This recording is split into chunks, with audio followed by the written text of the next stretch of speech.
Thank you, Madam Speaker. And we are here today to enter into a debate that should surprise no one. This has not been a surprise, and it's not even something that we would have not thought about. From the very moment that the majority party in this House won the inevitability that we would be here today was only a matter of what date they would schedule it, nothing else. In fact, how it even began to look even further was on September 24th. The Speaker announced an impeachment inquiry before even seeing the call transcript that we're going to hear so much about today. You know, it's not about what this body can do and its constitutional oath. And there's been a lot of constitutional and founders thrown around and will be all day today. But there's one thing that I will mention all along, and that is also the founders were very concerned about a partisan impeachment in which politics of the majority who have their strength can do what they want to do irregardless of any facts. In fact, I've said it before and I will say it again. I do not believe, no matter what was said today and even what has been said, this is not a solemn occasion. When you go looking for something for 3 years, and especially this year since January, you ought to be excited when you found it, but they can't, because I know what is now happening. It took me last night, but I was thinking about it. Why do we keep calling this a solemn occasion when you've been wanting to do this ever since the gentleman was elected? Mr. President came forward and did what he thought fit for the American people, but yet they wanted to impeach him. And it hit me. Now I know. The reason they wanted to is now they're realizing what I told them and have been telling them for the last few weeks, that the clock and the calendar are terrible masters. The clock and the calendar are terrible masters. They do not care about anything except getting the time done and the calendar fixed. They do not care about facts. They do not care about time. And one day the clock and the calendar will hang along this body in a very detrimental way. How do I know this? Because one of our members, Ms. Tlaib, said on the night she was sworn in, we're going to impeach. Well, you know the rest. In May of 2019, Al Green said, I'm concerned if we don't impeach this president, he will get reelected. That is probably the most prescient thing said by the majority in the last year, is they said we can't beat him if we don't impeach him. There's a reason behind this impeachment. And even Speaker Pelosi said it would be dangerous to leave it to voters to determine whether President Trump stays in office.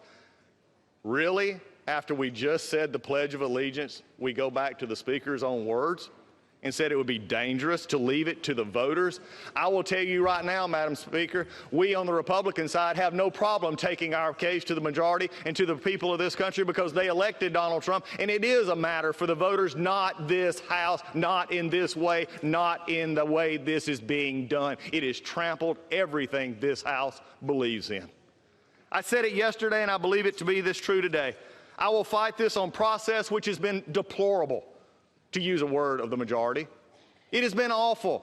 The calendar and the clock make it impressive that we actually do it quickly. We don't care about rules. We don't care about minority hearing days. We don't care about giving the opportunity for witnesses to be called, because the chairman gets to determine what is relevant. Wow, that's pretty good. Let the accuser determine what is relevant to the one being accused. The people of America see through this. The people of America understand due process, and they understand when it is being trampled in the people's house. You see, it's also not a matter of process, which will be discussed today. It's a matter of actual facts. I will fight the facts all day long, because what we found here today is a president who did not do as being charged. In fact, they had to go to abuse of power, this amorphous term that you're going to hear many, many arguments about how that abuse of power, except for one thing. The call itself, the two parties say no pressure. Nothing was ever done to get the money. In fact, they didn't even know the money was held. But there is something that very much bothers me about the facts. There were 5 meetings, we'll hear about those today, in which it was never a linkage made. There was one witness that is depended on over 600 times in the majority's report, that in the end, after questioned, had to say, well, that was my presumption of what was happening. You see, this is an impeachment based on presumption. This is an impeachment, basically also a poll-tested impeachment on what actually sells to the American people. Today is going to be a lot of things. What it is not is fair. What it is not is about the truth. What is true today, and I just heard it just a moment ago in the articles themselves where it said, and the Speaker, I believe, actually talked about this as well, is that the President weakened a foreign leader. You know what the truth of the matter is? Madam Speaker, the most interesting and deplorable thing that I've heard over the last few weeks is the actual attack by the majority on President Zelensky.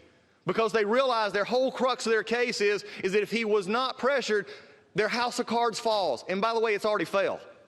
But if we can't show pressure, then we either have to call him a liar, a world leader, or we have to make up names to call him. And that's exactly what happened in the Judiciary Committee when a member of the majority actually said he's acting, or they're complaining to a battered wife. That is below the dignity of this body, to take a world leader and when he doesn't make your case for you, to belittle him, especially as is going to be often said by the majority that they're in the middle of a hot war with Russia.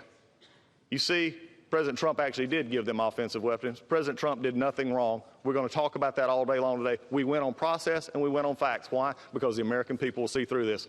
But before I close this first part, I will have to recognize that even the Senate, the minority leader in the Senate, recognizes that the House did not do their job because he can't make the case to his own members, so he's having to ask for witnesses, ask for more time. You see, and even yesterday, it was sort of funny. I thought it hilarious.